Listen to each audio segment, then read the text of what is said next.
topic for today's meditation is, why did Jesus curse a fig tree? We all know our Lord Jesus Christ is a compassionate God. I used to ask the people whom I meet in slums, I used to ask them, can you tell me whether Jesus got angry with anyone or Jesus cursed anyone? They used to say immediately, no, Jesus never cursed anyone. We all know well, Lord Jesus Christ is a compassionate God. Then how he could have cursed at a tree? But Bible says, Lord Jesus Christ cursed a fig tree. To understand this, we can open our Bibles to the book of Matthew, chapter 21. Verses beginning from 18 BC, Lord Jesus Christ, he became hungry. He was in search of a fruit to fulfill his appetite. He did not find any. Finally, he got angry. He cursed at the tree. And the tree withered immediately. Let me read verse 19. Seeing a fig tree by the road, he went up to it, but found nothing on it, except leaves. Then he said to it, may you never bear fruit again. Immediately the tree withered. Here we see Lord Jesus Christ, he cursed the tree because he could not get fruits from the tree. His disciples are astonished. How can a tree get withered immediately? Then Lord Jesus Christ explained about faith. He said, that was nothing, whereas even a mount could be moved into a sea if they had faith. Now we are going to meditate only about the wrath of Lord Jesus Christ or the curse of Lord Jesus Christ. Why Lord Jesus Christ cursed at a tree which failed to bear fruit? Now from this miracle, we have certain questions. So let me read out the questions arising from this miracle. 1. Why didn't Jesus create fruits? 2. Was it necessary to catch the tree? 3. Didn't Jesus know that there was no fruit? First of all, let us understand, why didn't Jesus create fruits? Had Jesus created fruits, then the idea of performing miracles will be different. So let me read out the 3 points God has given me. Number 1, he didn't want to set a false model before the disciples that they too would use the power of God to fulfill their needs. Had Jesus performed such a miracle, his disciples too could have tried to perform such miracles to fulfill their own needs. So, Lord Jesus did not do that. Number 2, to make the disciples understand that the fruit bearing was mandatory for all human beings. This is number 2. Not only for the tree, for all the human being, fruit bearing was necessary. To demonstrate this one, Lord Jesus Christ cursed at the tree. Number 3, to enhance the faith of disciples that God can do anything if we believe in him. That was the thing the disciples witnessed. They asked him, how can this tree wither away immediately? Then Lord Jesus Christ explained them about the power of faith. Now let us see in detail. Why did Jesus curse the tree? He could have created fruit. Why did he curse the tree? We remember, fruit bearing is mandatory because Lord Jesus Christ has explained us in John chapter 15 that we need to bear fruits. Again, he has explained methods also of bearing fruit. We know well Satan, after Lord Jesus Christ ended up his 40 days fasting, showed him stones and said, "Turn these stones into bread." Again he said, "If you are the Son of God." So Satan was provoking Lord Jesus Christ. Let me read Matthew chapter 4 verse 3. The tempter came to him and said, "If you are the Son of God, tell these stones to become bread." Jesus said no. Why? He did not want to set a bird or false model to his disciples. Had Jesus followed the instruction or suggestion of Satan, today most of the ministers will be collecting stones and trying to make them as breads. So Jesus did not do that. Similarly, at the tree also, had Jesus created fruits, then today most of the ministers of God would be trying to do the same, which Lord Jesus Christ did not approve. We should not use the power of God for the sake of fulfilling our own needs. So Lord Jesus Christ did not create fruits. Again, why did Jesus curse the tree? To make his disciples understand that he is not only the Savior but judge appointed by his Father. He is not only the Savior but also the judge appointed by God Almighty. He wanted to prove this or demonstrate this before his disciples. So he pronounced his judgment upon the tree which failed to bear fruits for Lord Jesus Christ. Point 2, to make his disciples understand that they too would be judged. Looking at the tree withering away, his disciples could have become fearful, thinking they too would be judged. So he just presented a real case before them. Point 3, to warn them of the importance of bearing fruit.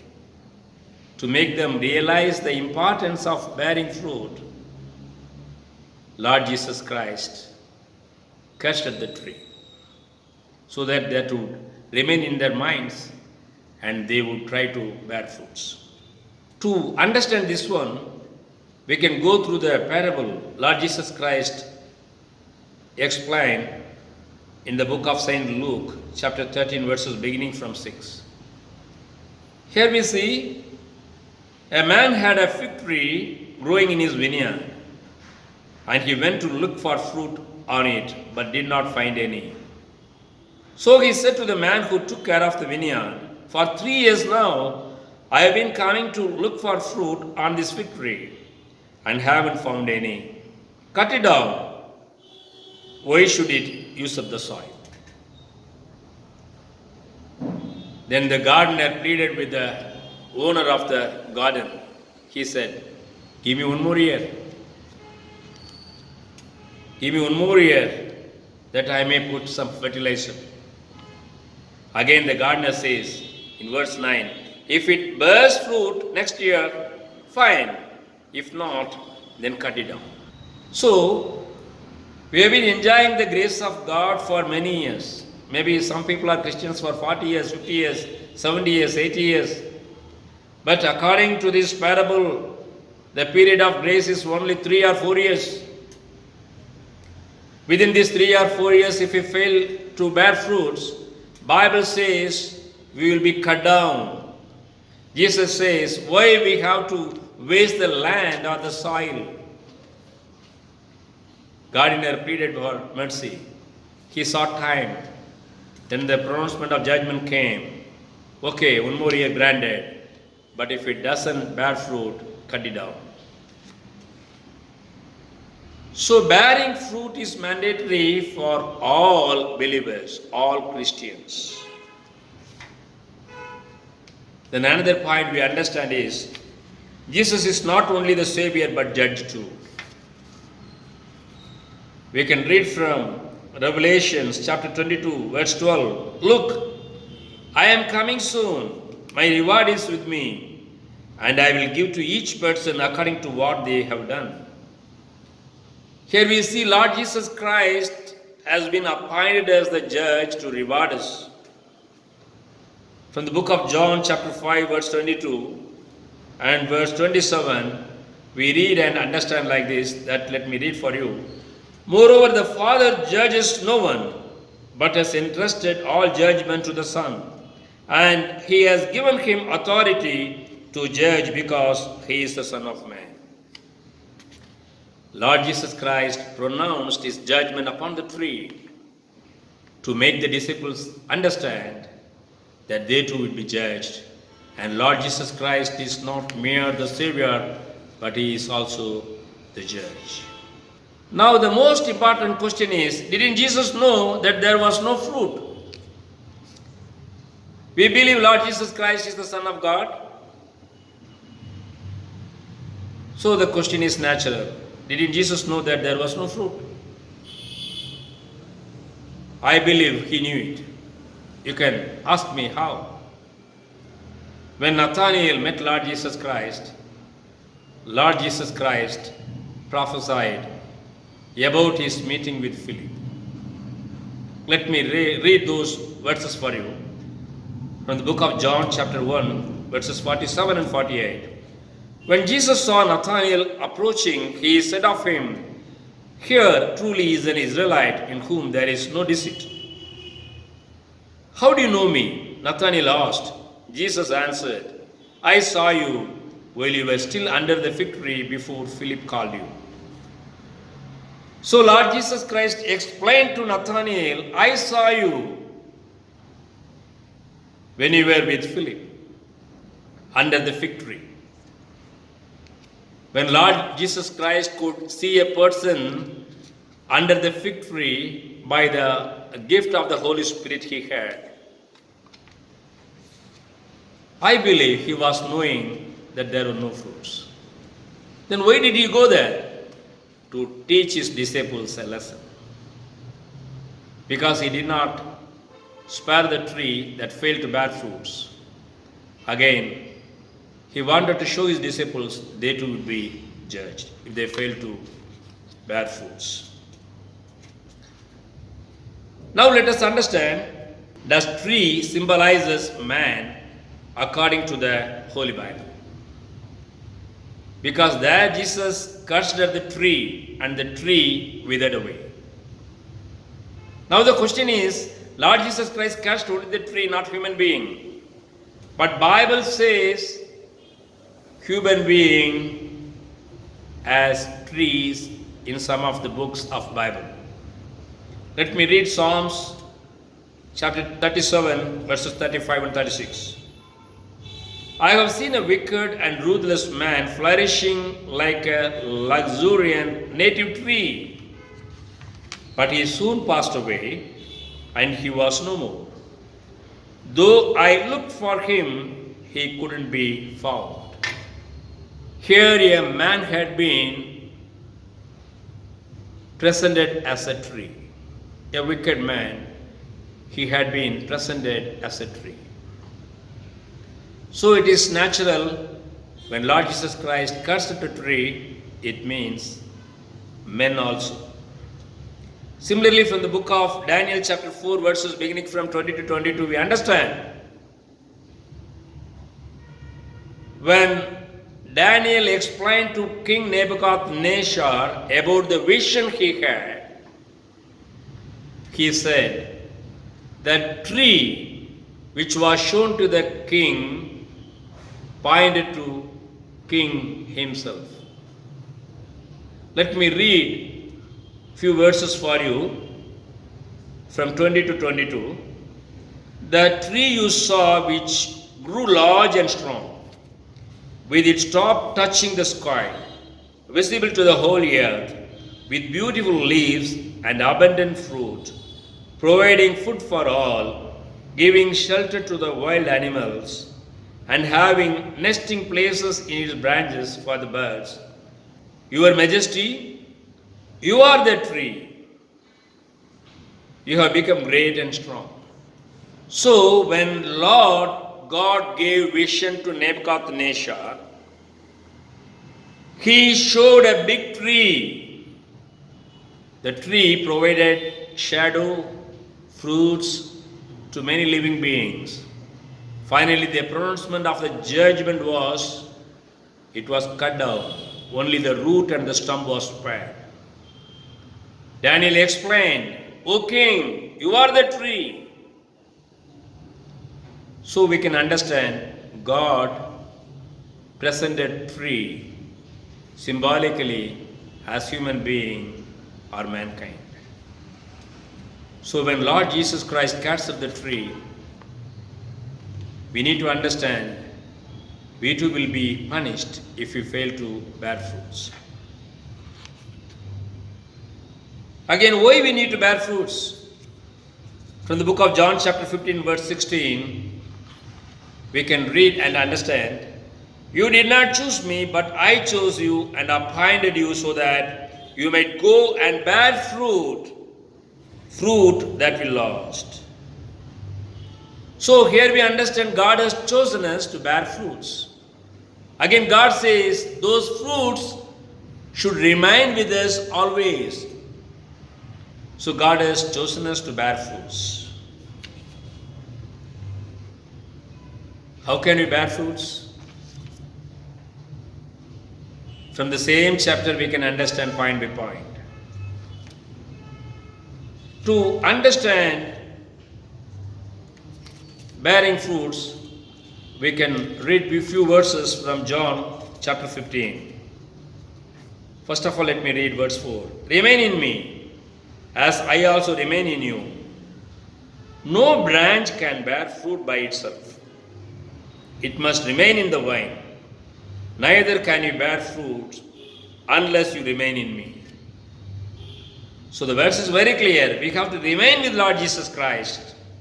Then only we can bear fruits. Number 2, we need to be cleansed. How can we be cleansed? That we can read verses 2 and 3 and understand. He cuts off every branch in me that bears no fruit, while every branch that does bear fruit, he prunes so that it will be even more fruitful.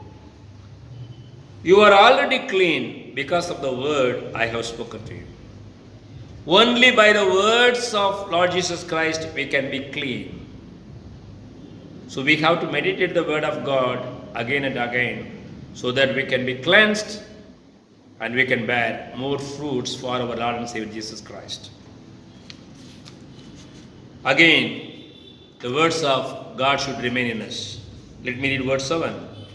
If you remain in me and my words remain in you, ask whatever you wish and it will be done for you. So the word of God should dwell in us. When the word of God dwell in us, remain in us, we will naturally bear fruits. Again, when we pray, our prayer will be answered. When I talk about fruit, you might have a question, what kind of fruit we need to bear? From Matthew chapter 5 verse 13, we understand we are the salt of the earth. Because the verse says, you are the salt of the earth. Verse 14, you are the light of the world. So we are the light of the world.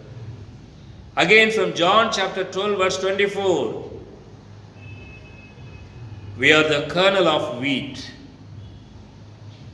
Again from Galatians chapter 5 verses 22 and 23, we have to bear the fruit of the Holy Spirit. Now let me read these two verses for you. Galatians chapter 5 verses 22 and 23.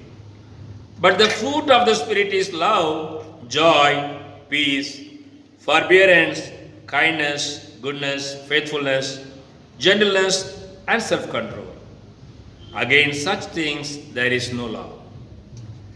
So, We have to bear the fruit of the Holy Spirit. If you are nominal Christians, a day will come.